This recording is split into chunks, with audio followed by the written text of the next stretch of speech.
Le 5 janvier au soir, Dinara sort de chez elle. Habitant le quartier de la mairie à Almaty, elle voit de son balcon la fumée du bâtiment en feu. Donc je suis venue ici, j'ai pris quelques photos, puis j'ai vu des garçons qui étaient en train de briser les vitres. Et c'était surprenant parce que ce rassemblement n'avait plus l'air d'un rassemblement pacifique.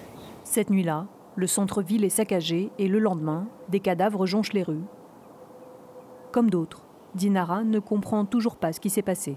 Dans ma tête, c'était une guerre, mais j'ai aucune idée qui a embauché ces gens-là et qui avait l'intérêt de déstabiliser la situation au Kazakhstan. 10 jours après les faits, les questions demeurent et le mystère reste entier sur ce qui s'est réellement passé ici à Almaty. L'organisation Amnesty International a appelé le Kazakhstan à publier un bilan des victimes civiles dont il n'y a pour l'heure même pas eu d'estimation.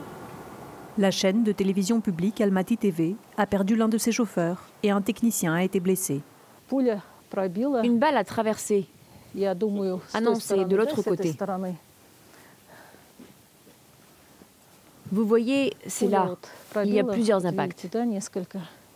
Mais à la rédaction, on ne parvient pas non plus à obtenir un bilan des civils tués.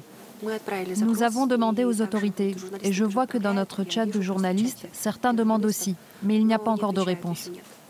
Inféodé à l'État, Almaty TV se contente de véhiculer la version officielle d'une attaque terroriste repoussée par le Kazakhstan.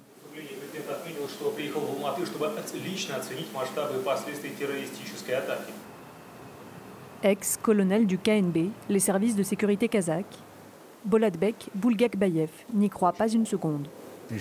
Ils n'ont pas encore montré un seul terroriste au peuple ou à la communauté internationale. Où sont-ils, ces dizaines de milliers de terroristes? Selon lui, des clans politiques auraient instrumentalisé la situation. Vous savez, chez nous, chaque gros oligarque, chaque gros bonnet a ses propres bataillons, son service d'ordre, de sécurité, ses gardes, etc. Ils ont tout simplement payé ces gens en leur disant « Allez foutre le bordel, plus il y a de bordel, mieux c'est ». À qui profiterait le crime? Au Kazakhstan, les déductions sont là, mais le grand nettoyage finit de les balayer.